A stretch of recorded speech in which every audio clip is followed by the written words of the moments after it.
Everyone, welcome to the show. I'm your host, Justin Jensen, and today we're going to talk about how to live on purpose. And I want to give you a little bit of a preview of what this episode is about and where it came from. Basically, it's coming from a couple of places. One, my own experience with not having a purpose in life, and then also my observations of other people that seem to not have a clear idea of who they are, what they want to do, and then the third piece of that is my own coaching clients. The ones that have a harder time trying to figure out what it is they want to do. They tend to ping pong back and forth between jobs and ideas and have a lot of false starts and things like that. So that's where this podcast episode came from, and really, it's a lot of it's going to be shared through my own experience with dealing, not feeling like I had a purpose or not living on purpose. So that's really where this is coming from. So definitely sit down, relax, and enjoy the ride, because it's going to be a probably a mind-opening, or at least an eye-opening, I should say. I guess mind-opening also works. Episode. So enjoy the show, and if you do like the show, definitely go on iTunes and give us a 5-star rating. Let us know how you like the show, and if you like it on YouTube, then definitely give us a like or subscribe to the channel, because there's going to be more of this content coming out in the next few weeks. So without further ado, enjoy the show.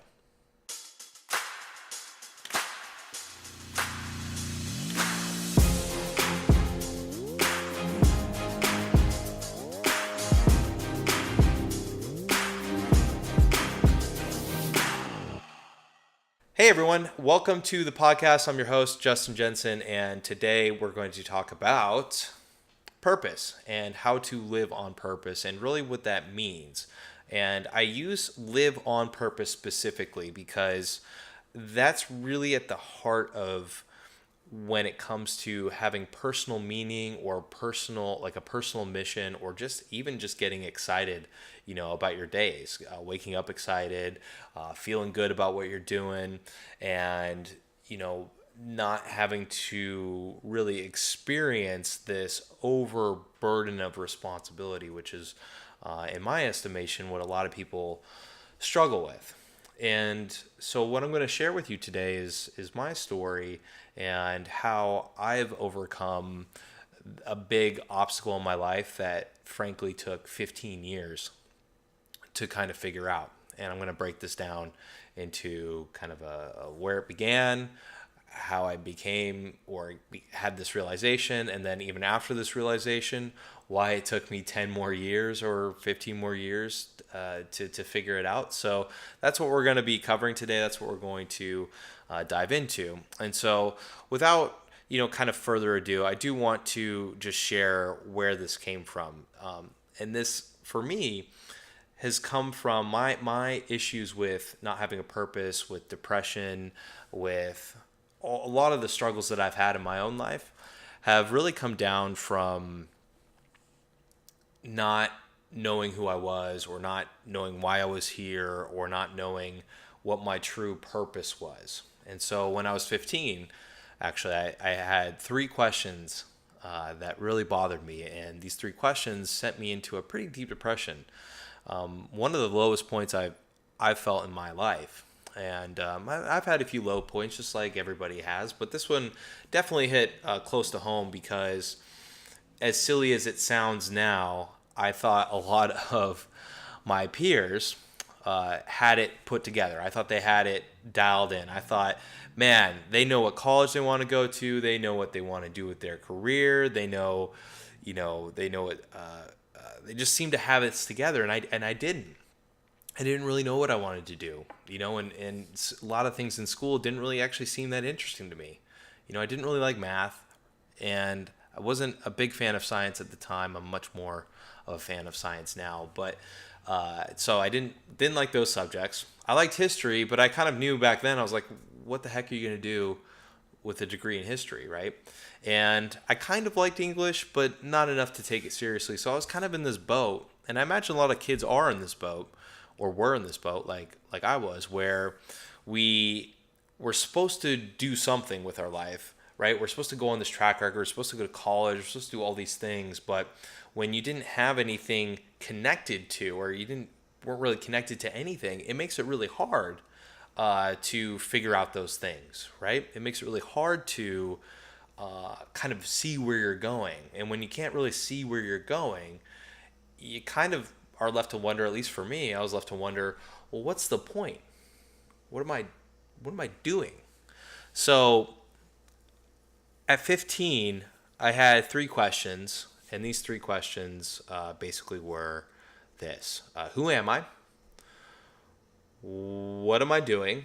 Like, what am I doing on this planet? And then why am I here? So, who am I? What am I doing? And why am I here? So, I didn't really know who I was. I couldn't really identify with anything, right? Because I didn't really identify with a path. So, I was like, I don't really know who I am. I didn't know why I was here. And this was more of a metaphysical kind of question, I guess you could say. Was I didn't know why I was here specifically on this planet. Like, why was I born? There had to be something bigger than just this, I guess, biological nature of just being born and then that's it. And I have friends that kind of think agnostically, I guess that's a polite way of saying it, that they are born here and then that's it. You're just a biological fluke. And maybe I'll do another podcast on this. I tend to disagree. I'm not religious by any means, but I do think that there is, or I should say, I believe in a greater purpose. And I've always had that belief. And I don't remember where that necessarily started, but I remember at 15, I had that belief that there was something bigger than this biological event of me being born and me being here on this planet. So I couldn't answer those, right? I could not answer those, and I tried, and I guess looking back, trying is kind of like, I didn't really put myself into the school experience. I had my own issues with that. I didn't really like high school or junior high, so I was kind of placing myself sort of on the outskirts, right? And kind of looking at the whole school idea from a healthy amount of skepticism. So I will say, and I'll be the first to admit that I didn't really apply myself into school like I could have. But what did happen was I started becoming more interested in, it actually first started in metaphysics. And so if you don't know what metaphysics are, it's kind of at the time, it's definitely evolved now, but at the time it was very much sort of spirituality. I've tried religion. I looked for answers in religion. I went to a youth group for a few months, and I just never really vibed in that situation either.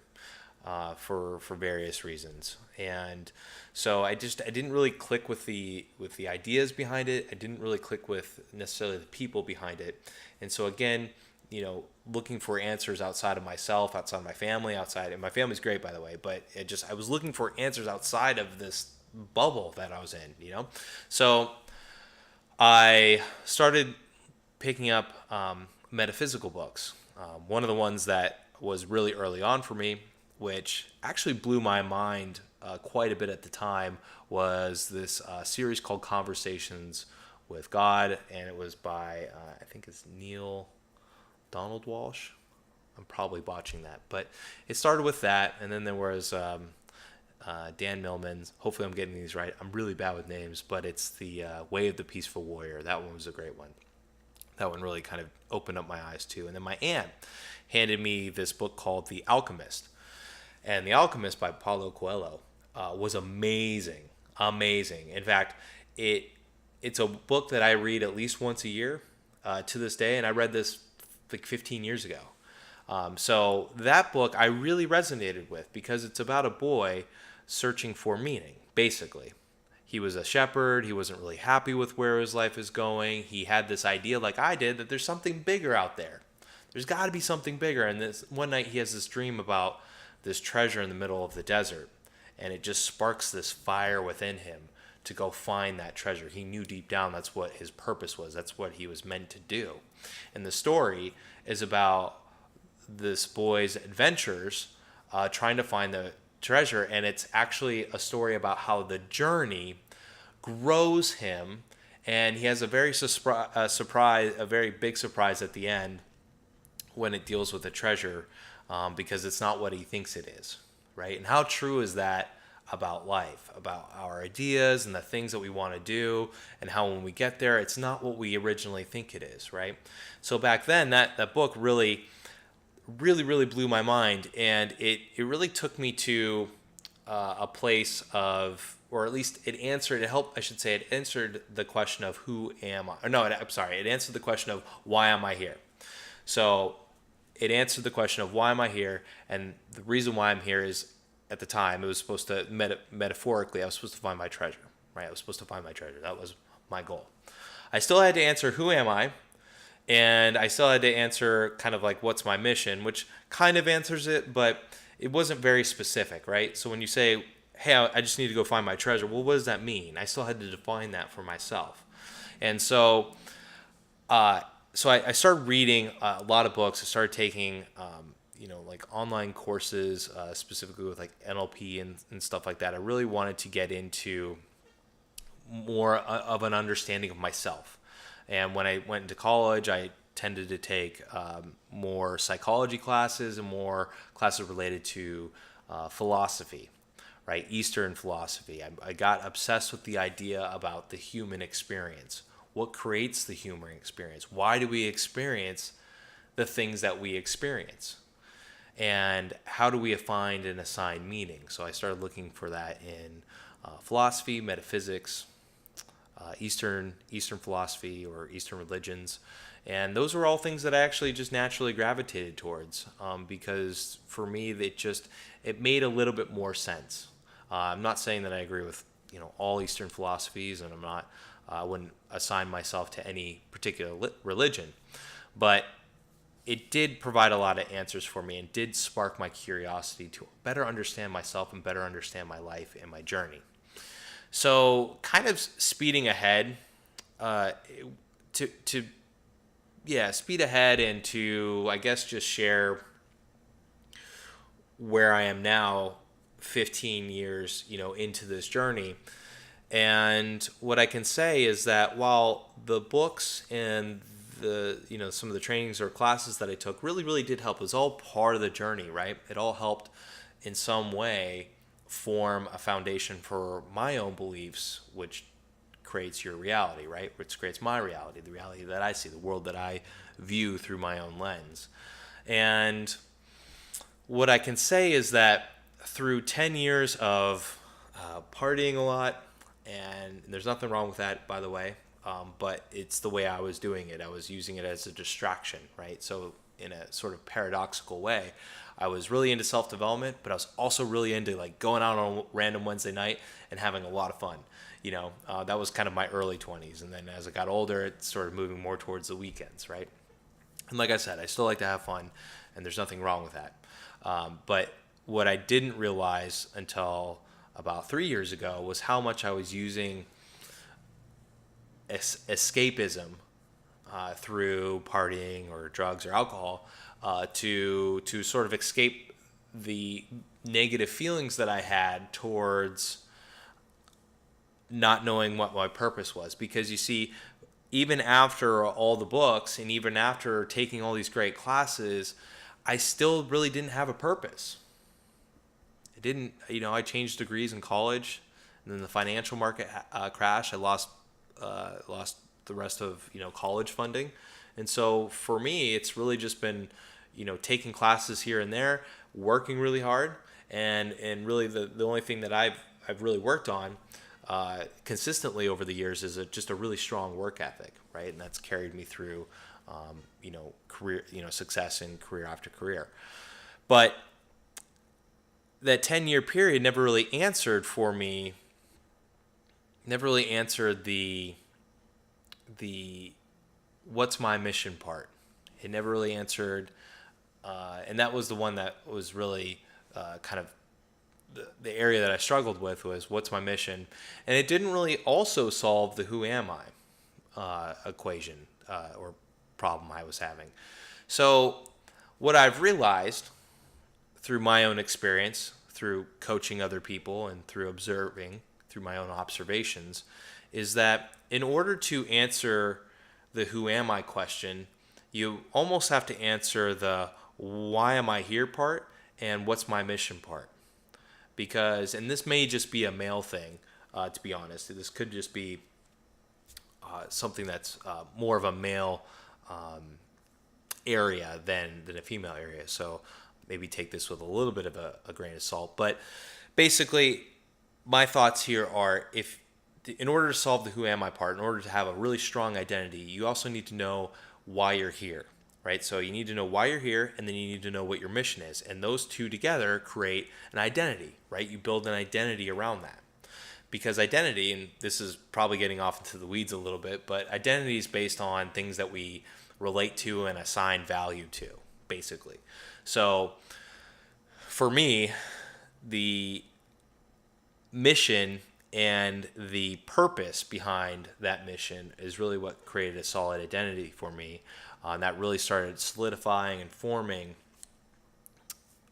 after the Art of Charm, which is a company I worked for a couple of years. So, and that was a company where I helped men become more confident and realize more about themselves so that they can be more influential and powerful in their social situations. So this all sort of came together full steam ahead about 3 years ago, and it's been developing, it's been evolving, right? And it's been evolving faster than I would say the last 10 years, basically. So how did that happen? How did that evolution happen? Why is it evolving so quickly? And it's evolving quickly because I finally got help in terms of a mentor. So I sought out a mentor, and she really specializes in like human behavior and what causes certain things. Like, why do we have self-sabotaging? Like, why do we sabotage our own success? Why do we sabotage ourselves? Why do we sabotage our relationships? She's really good at that, and I studied under her for 2 years. And so I not only learned a lot about myself, but it also helped me clarify my own mission. And so here is the big answer, right? And the thing that most people make a mistake on is that they go around trying to find themselves. Have you ever heard people say that? They say, oh, I just need to find it. I just need to find myself. It'll happen. I just need to find it. That's not true. Trying to find something is like, especially something that you haven't assigned any value or meaning towards, or if you don't even have a clear idea of what it is you're trying to find, that's kind of like a dog chasing its tail, right? Round and round, circle and circle. And, most dogs, unless you have a really long tail, or most dogs that have long tails, most dogs don't catch their tail, right? That's why it's funny to watch them do that. Because observing them, that they're never going to catch it. And you've probably seen that maybe in some people that you are friends with or associated with, right? We see people chasing their tail all the time. And it's this idea that the idea that they're chasing is this idea of someday I'll find it, or someday it'll just happen to me. It doesn't work like that. Life does not work like that. Life is, in my opinion, a process of creation and destruction. So if you look at the universe, and I don't mean like the metaphysical universe, I mean the actual universe, the one that has supernovas, the one that has massive explosions, right? The one that is constantly creating and destroying itself in the same moments, right? And I believe that we are, because we are born basically of stars. I mean, we were born on the planet, but the planet was born out of a star, right? And so we're basically a manifestation of the universal process of creating and destroying. And if you think about it in your life, you've created a lot of things, and you've also destroyed things, or you've had things of yours being destroyed. And that process is never going to change. That is always going to be a part of the human experience, the part of creation and destruction. And it's a cycle that it will repeat itself, and it's sometimes it's predictable, sometimes it's and oftentimes it's not predictable. But the idea here is that if we're in a process of creation and destruction, which side are we on the most? See, finding yourself or trying to find yourself isn't really on any one of these spectrums, which is why it doesn't work. In fact, I would argue that people go off on this grand adventure to try and find themselves, end up destroying a good part of themselves because they don't know what they're looking for. That's like going off to the jungle without any food or water and a very rough map, if any, and then getting surprised that like jaguars want to eat you. So with having a mission or having a mission and giving yourself a mission, and that's really the big answer here. So I just kind of gave it away, but the big answer here is that you don't go around finding yourself, you go around creating yourself. And more specifically, you give yourself purpose. You assign a purpose and meaning to your life. It's not about finding it. And sometimes you're going to assign yourself purpose and you're going to assign yourself meaning only to find out that that wasn't really the right purpose or the right meaning to begin with. But you never know until you actually go and do it. So life isn't about finding yourself. Life is about creating yourself. Life is about creating and enjoying the process of creation, and also in some way, shape, or form, enjoying the process of destruction, because it's not something you're going to escape. And if you're not going to escape these things because you can't and you never will, then the game becomes, or at least part of the game becomes, how do I find enjoyment in this wild ride that we call life? And this always comes down to, or it always comes back to your purpose. It always comes back to that meaning that you assign yourself, because when things are going great, the meaning and the personal why and the mission is awesome. It's there. When things go to shit, that's when we are challenged. That's when our meanings are challenged. That's when our identity is challenged. And when we have a solid foundation, we can ride the weather of the waves, right? We can ride the destructive processes, the destructive properties of this universe that we live in. And so that's my message to you, is that if you find yourself trying to find yourself, trying to figure it out, just stop trying and start creating, right? Start assigning a mission or a purpose to yourself. And it's really not as hard as people think. I think that what slows a lot of people down is that they have a lot of options, or they feel they have a lot of options, or there's too many options, they don't know which one to do. And that's reasonable, because there's so much thrown at us in today's society, in today's world. It's not like it was even 100 years ago or even 50 years ago.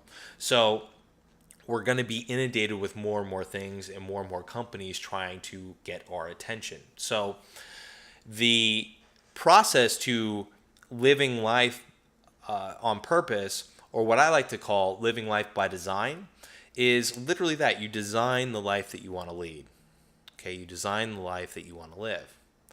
And actually pretty soon here, I'm going to be introducing a free course about how to do this. But I'm going to give you the basic premise of it now. And this is an exercise. So you can, pause the podcast if you're listening to it on a podcast, or you can pause the YouTube video if you're watching it on YouTube, but while we go through this. But here is the process, and here's why this will work for you.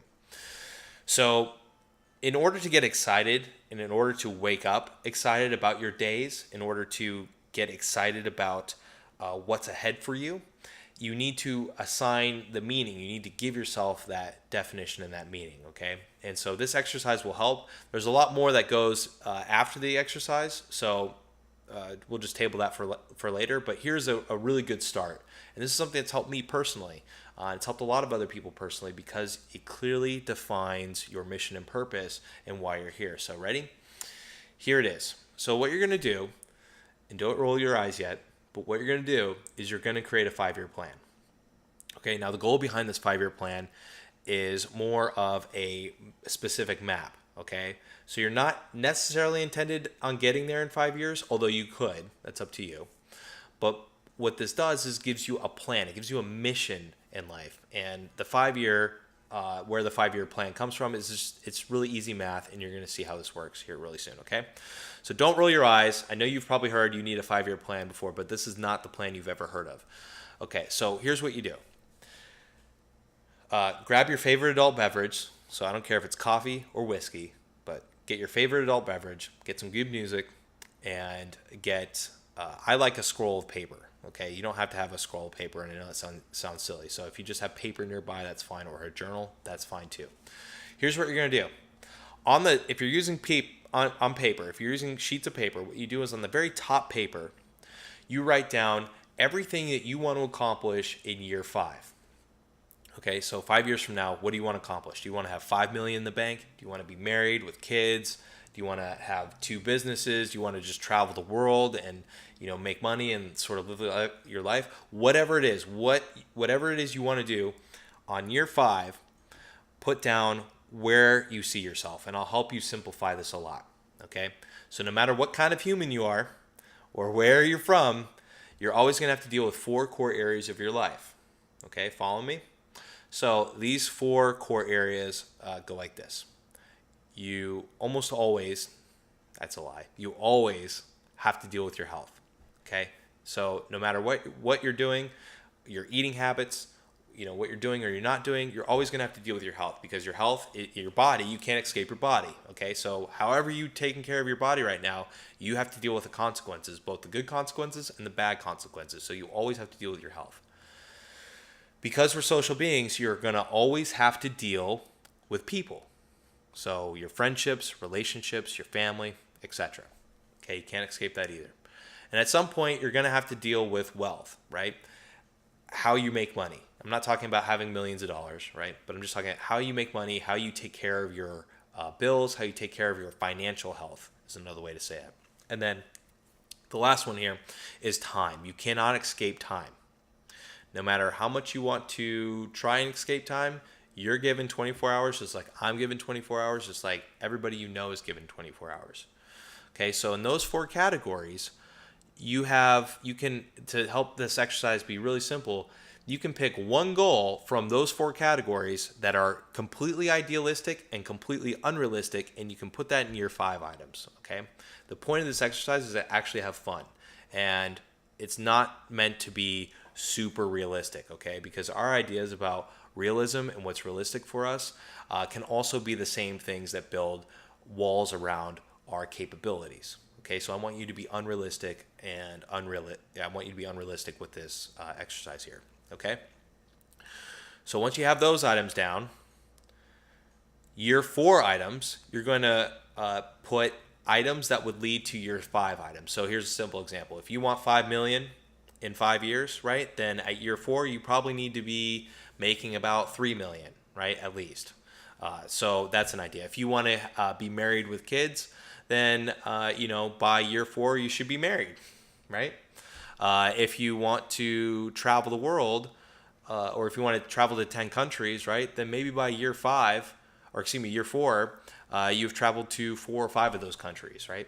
So whatever it is that you have in year 5, in your year 4 page, you have items that lead to the year 5 items. This is why I like doing it on a scroll of paper, because you can easily see the correlation, right? But if you don't have a scroll of paper, that's fine. You can just use a pen and paper, right? So the idea is year 5 items is where you want to be. Year 4 helps you get to those items. And then in year 3, what you do is you list out items that would lead you to year 4 items, right? So if you need 3 million in the bank by year 4, then you probably need at least 2 million in the bank by year 3. Okay, and then so on and so forth. So you fill in the third year column, and then in the second year column, you fill in the items that would lead to year 3. And then in year 1, which is where you are right now today, you would list the items that you need to get to year 2. Okay, and so the idea is you're working backwards. Okay, and that's how you clearly identify the steps in your path, and that's how you assign yourself that mission. That's how you assign yourself sort of that why, why you're here.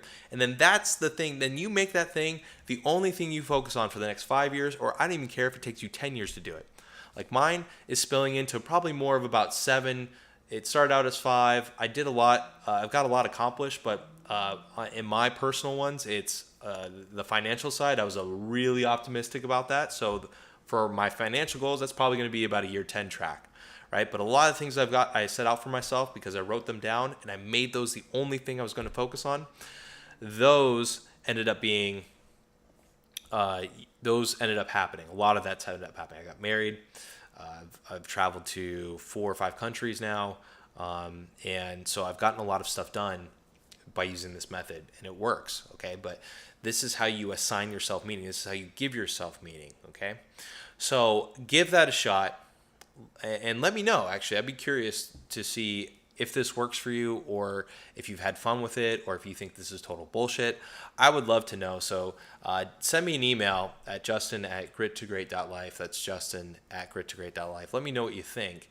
And I'd love to have an ongoing discussion about this. Maybe we do a follow-up podcast or YouTube episode where we have people come on that kind of talk about this method. So give it a shot. Let me know how it goes, and I'll see you next time.